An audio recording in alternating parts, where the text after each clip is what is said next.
Hello बच्चों, आज मैं अपनी वीडियो में वाच्य परिवर्तन फिर से लेके आई हूँ आपके सामने। पिछले वीडियो में आपने देखा था कर्तृवाच्य के वाक्य को हमने कर्म वाच्य में कैसे बदला। सेम चीज आपकी इसमें भी रहेगी, बस थोड़ी सी चीजें इसमें चेंज हो जाएंगी। वो हम परिवर्तन क्या करेंगे वो जब हम वाक्य को समझेंगे तो उसमें आपको बताएंगे। तो आज मेरा जो टॉपिक है वो है कर्तृवाच्य से भाववाच्य में परिवर्तन। मैंने आपको पहले भी बताया था कि वाच्य परिवर्तन में हम कर्तृवाच्य से कर्म और भाववाच्य में परिवर्तन करते हैं। कर्म और भाववाच्य के वाक्यों से हम कर्तृवाच्य में परिवर्तन करते हैं। लेकिन अगर ये कहा जाए कि कर्म वाच्य के वाक्य को भाववाच्य में परिवर्तित करें तो वो पॉसिबल नहीं है। दोनों ही वाक्यों को बदलने के लिए दोनों ही वाच्य कौन से हैं, कर्म और भाव, इन दोनों ही वाच्यों के लिए कर्तृवाच्य होना जरूरी है। इसलिए पहले में मैंने आपको कर्तृवाच्य से कर्मवाच्य में परिवर्तन करना बताया। आज मैं आपको कर्तृवाच्य से भाववाच्य में परिवर्तन बताऊंगी। आपने भाववाच्य के भी नियम पढ़े। नियम आपका पहला ये है कि ना तो इसमें कर्ता और ना ही कर्म की प्रधानता होती है, इसमें क्रिया का भाव होता है। ले दे के वाक्य में सिर्फ क्रिया का ही रोल होता है। क्रिया जो है वो ना तो कर्ता के अनुसार प्रयोग में लाई जाती है, ना ही कर्म के अनुसार प्रयोग में लाई जाती है।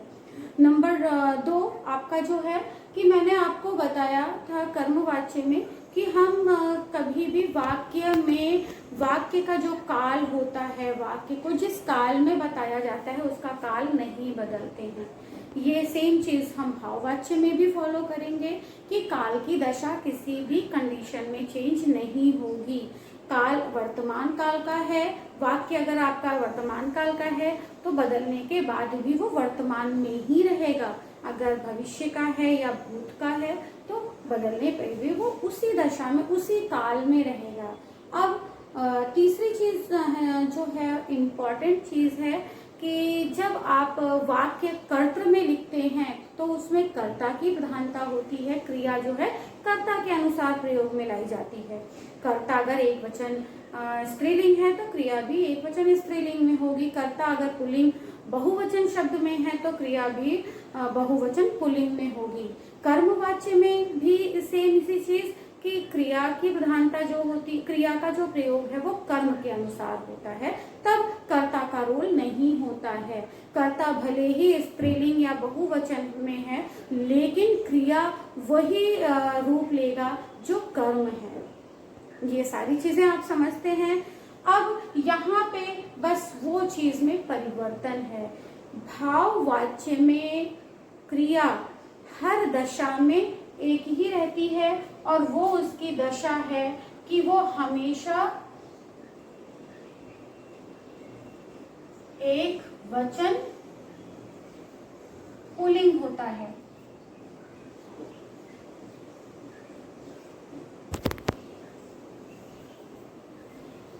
कहने का तात्पर्य ये है कि अगर कर्ता स्त्रीलिंग है, बहुवचन है, अगर हम चाहें उसके अनुसार क्रिया को बदल दें तो ऐसा नहीं है। कर्ता चाहे जो हो, जैसे इसमें कर्ता मैं, दूसरे में आपका कर्ता निखिल, तीसरे में अर्चना और चौथे वाक्य में कर्ता हम है। लेकिन जब हम इसको बदलेंगे तो क्रिया की जो दशा है, क्रिया सिर्फ एक दशा में रहेगा, वो है एक वचन पुल्लिंग। बस ये चीज आपको अपने माइंड में सेट कर लेना है। क्रिया को किसी भी दशा में हम बहुवचन या स्त्रीलिंग में नहीं लिखेंगे। जहां बहुवचन और स्त्रीलिंग शब्द आपको दिख जाए आप वहां समझ जाइए कि ये भाववाच्य नहीं हो सकता। अब हम भाववाच्य को बदलना देखते हैं। अब हम आते हैं, हमने ये सारे नियम जान लिए। फिर दूसरी चीज है, इसमें हम कारक चिन्ह लगाते हैं। लेकिन आप एक चीज का ध्यान रखिएगा कि भाववाच्य में जब भी आप कारक विभक्ति लगाएं तो आप सिर्फ से का प्रयोग करें, क्योंकि से का प्रयोग करने से वाक्य सही होता है भाववाच्य में। तो आप कभी गलत नहीं होंगे। अब हम स्टार्ट करते हैं सारे नियम को लेते हुए। मैं दौड़ नहीं सकती। अब सकती से आप समझ सकते हैं कि ये स्त्रीलिंग शब्द को बता रहा है, तो अंडरस्टूड है कि जो मैं शब्द है ये भी स्त्रीलिंग यानी कि कोई लड़की ही होगी। अब यहाँ पे सकती मैं एक वचन शब्द के लिए है, एक वचन स्त्रीलिंग है, इसलिए कर्तृवाच्य में कर्ता की प्रधानता है, क्रिया भी एक वचन स्त्रीलिंग में हो गई। अब इसमें कर्म नहीं है, क्यों? क्योंकि भाववाच्य में वाक्य हमेशा अकर्मक होता है, उसमें कर्म नहीं होता है। आपने जैसे कर्मवाच्य में पढ़ा कि वाक्य में कर्म होना जरूरी है, वाक्य सकर्मक होना जरूरी है, उसी तरीके से भाववाच्य में वाक्य अकर्मक होता है और कर्तृवाच्य में वाक्य दोनों में होता है, अकर्मक और सकर्मक दोनों में होता है।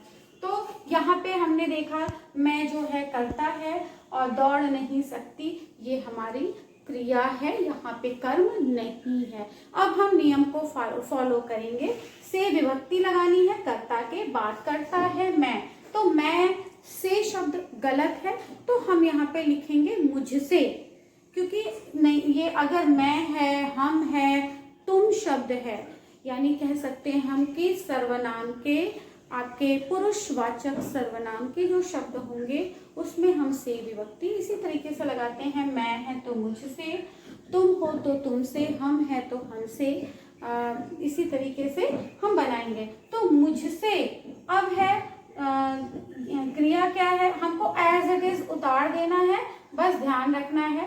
क्रिया जो है हमारी एक वचन पुल्लिंग में बन जाएगी। नंबर 1 आपने फॉलो कर लिया, आपने से विभक्ति लगाया मुझसे। अब दौड़ नहीं सकती तो मुझसे दौड़ा नहीं जाता। आपने देखा यहाँ पे जाता शब्द लगने से क्रिया जो है वो एक वचन पुल्लिंग हो गया, भले ही कर्ता हमारा स्त्रीलिंग एक वचन है ना। तो हमें ये चीज को दिमाग में रखना है, एक वचन पुल्लिंग हर दशा में क्रिया होनी चाहिए भाववाच्य में। अब दूसरा वाक्य है हमारे पास, निखिल सो रहा है। निखिल शब्द से आपको पता है निखिल एक वचन है, फिर दूसरा निखिल पुल्लिंग शब्द है, सो रहा है क्रिया है, यानी इस वाक्य में कर्म नहीं है। अंडरस्टूड है, भाववाच्य है तो कर्म होगा ही नहीं क्योंकि वाक्य अकर्मक होता है। अब हम इसको बदलेंगे, निखिल एज इट इज रहेंगे, निखिल के बाद हम कारक लगा देंगे, सो रहा है, इसको हमें एक वचन पुल्लिंग में कर देना है, निखिल से। अब काल नहीं बदलेगा, काल हमारा है सो रहा है, यानी अभी वो सो के उठा नहीं और सो चुका भी नहीं, अभी वो सो रहा है। तो निखिल से सोया गया, सोया जा रहा है। आपने देखा यहाँ पे क्रिया एक वचन पुल्लिंग हो गई कि निखिल से सोया जा रहा है। अब हमारा नेक्स्ट वाक्य है, अर्चना गा नहीं सकती। नंबर 1 देखेंगे, काल सकती का मतलब गा नहीं सकती, यानी कि वो गा नहीं चुकी या गा नहीं रही है, गा नहीं सकती यानी कि उसके लिए एक ऐसा सोचा जा रहा है। तो काल यहाँ पे आप जो है वो वर्तमान का है, अर्चना गा नहीं सकती, अर्चना हमारा एक वचन स्त्रीलिंग है, क्रिया भी स्त्रीलिंग शब्द में है, इसमें हमारा कर्म नहीं है।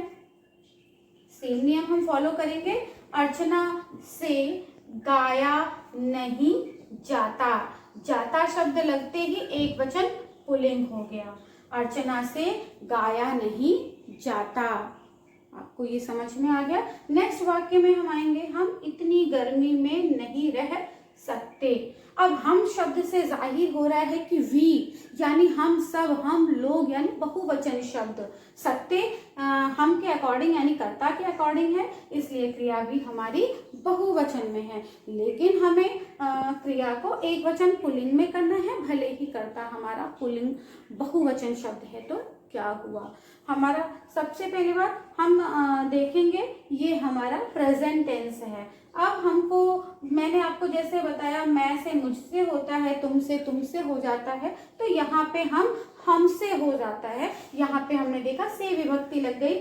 हमसे इतनी गर्मी में नहीं रहा जाता, यहाँ जा पदवन लग गया कि हमसे इतनी गर्मी में नहीं रहा जाता।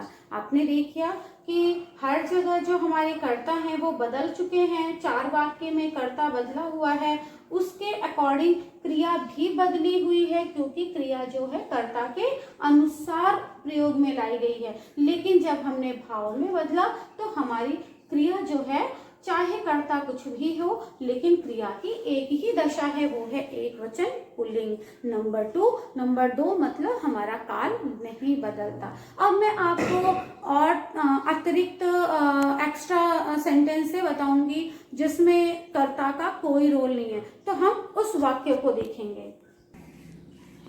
मैंने और यहाँ पे सेंटेंस कुछ लिखे हैं। आप इन सेंटेंस को देख के समझ सकते हैं कि इन सारे वाक्यों में कर्ता नहीं है, यानी काम को करने वाला नहीं है। ये सारे वाक्य कर्ता विहीन हैं। जैसे पहला वाक्य है चलो चलें, यहाँ पे एक अनुमति का भाव है। या सबसे पहले आपने देखा सिर्फ क्रिया है, क्योंकि भाववाच्य में क्रिया ही मेन होता है, क्रिया की ही प्रधानता होती है, क्रिया से ही भाव जाहिर होते हैं, फीलिंग्स निकलती है। तो यहाँ पे चलो चलें, चलें मतलब अभी हम ना तो चल चुके और ना ही चल रहे हैं, चलें। यहाँ पे एक आज्ञा है, एक अनुमति है, तो हम इसको थोड़ा सा चेंज कर देंगे। अब जब इसमें कर्ता नहीं है तो हमें से नहीं लगाना है। इसमें से का कोई रोल नहीं है, क्योंकि से या के द्वारा लगाने के लिए कर्ता का होना जरूरी है। यहाँ पे सिर्फ क्रिया है इस वाक्य में, चलो चलें। तो सिर्फ सिंपल सा चीज है हमारा, ये चीज, इस चीज को हमें अपने दिमाग में हमेशा रखना होगा जब हम भाववाच्य में वाक्य को बनाएंगे कि क्रिया की दशा एक वचन पुल्लिंग ही होगी। तो हल्का सा चेंज है, चलो चले। मैंने आपको बताया क्रिया में जा का पदबंध लग जाएगा, चलो चला जाए, खत्म। चलो चला जाए, चला जाए एक वचन पुल्लिंग शब्द हो गया। थोड़ा सा परिवर्तित करके हमने कर्तृ को भाव में बदल दिया। दूसरा वाक्य है आओ अब चलें, यहाँ भी अनुमति का भाव है कि आओ, आओ भी क्रिया है, अब चले ये भी क्रिया है, यानी वाक्य आपकी क्रिया से ही बनी है। तो यहाँ पे भी हमको एज इट इज लिख देना है, चले में ही हमको थोड़ा सा परिवर्तन करके एक वचन पुल्लिंग बता देना है कि आओ अब चला जाए, खत्म। सिर्फ इतना ही आपको बताना है। वाक्य चाहे जैसे लिखा हो, आपको क्रिया में थोड़ा सा चेंज करके भाव को बदल देना है, बस क्रिया की दशा एक वचन पुल्लिंग होगी। अगला वाक्य है रात भर कैसे जागेंगे। यहाँ भी एक हमारा एक क्वेश्चन है। आपने देखा वाक्य जो है हमारा भूतकाल में, भविष्य काल में है। रात भर कैसे जागेंगे, आप एज इट इज उतारिए, क्रिया को थोड़ा सा चेंज कर लीजिए, रात भर कैसे जागा जाएगा। आपने देखा यहाँ पर जागेंगे शब्द से जाहिर हो रहा है कि कहीं ना कहीं जो कर्ता है वो पुल्लिंग बहुवचन शब्द को इंगित कर रहा है। तो इसलिए क्रिया भी जो है आपकी बहुवचन शब्द में है, लेकिन जब भाव में हम बदल रहे हैं, रात भर कैसे जागा जाएगा, जागा जाएगा एक वचन पुल्लिंग की तरफ जाहिर किया। अगला वाक्य है हमारा उठो घूम आए। सब आप देख रहे हैं वाक्य एक जैसे ही हैं और परिवर्तन भी एक जैसा ही है, सिर्फ क्रिया में क्रिया को हल्का सा हमने बदल दिया, जा पदबंध लगा करके, और एक वचन पुल्लिंग में उठो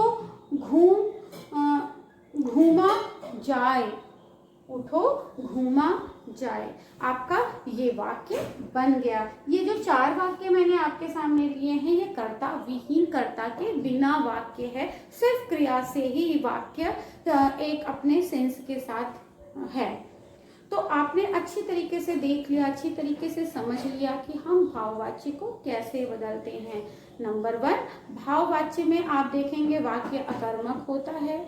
आपने एक चीज देखा, आपने कहीं बुक में भी पढ़ा होगा कि भाववाक्य के जो भाववाच्य के जो वाक्य होते हैं वो नेगेटिव सेंटेंस में होते हैं। ऐसा नहीं है, नेगेटिव हो ऐसा जरूरी नहीं है। वाक्य नेगेटिव पॉजिटिव यानी नकारात्मक और सकारात्मक दोनों ही होते हैं। बस थोड़ा सा क्रिया जो है उस पे हमें ध्यान देना होता है कि क्रिया कहीं भी आपको स्त्रीलिंग में नहीं बनी होनी चाहिए, कहीं भी आपको बहुवचन शब्द में नहीं दिखना चाहिए। मीन्स आपको दिखेगा नहीं, ये आपकी तरफ से गलती नहीं होनी चाहिए कि क्रिया को आप स्त्रीलिंग में बना दें, क्रिया को आप बहुवचन शब्द में बना दें। इन चीजों से आपको, इन दोनों चीजों से बचना है। आपको क्रिया की दशा एक ही रखनी है, वो है एकवचन पुल्लिंग। मैं उम्मीद करती हूँ कि आपने कर्तृवाच्य से भाववाच्य में बदलना भी उतनी ही अच्छी तरीके से सीख लिया होगा जितना अच्छा आपने कर्तृ को कर्म में बनाना सीखा। क्योंकि मुझे आप लोगों की तरफ से बहुत अच्छा रिस्पांस मिल रहा है। मुझे ये जानकर अच्छा लग रहा है कि आप मेरे वीडियोस को देख करके उसे समझने की पूरी कोशिश कर रहे हैं। मैं इसके बाद अपना अगला वीडियो लेकर के आपके सामने आऊंगी जिसमें आप देखेंगे कर्म और भाव वाच्य को हम कर्तृ में कैसे बदलते हैं। तो मेरे उस वीडियो का आप तब तक इंतजार करिए। मैं जल्दी ही आपके सामने हाजिर होंगी अपने उस नए वीडियो के साथ। तब तक के लिए धन्यवाद।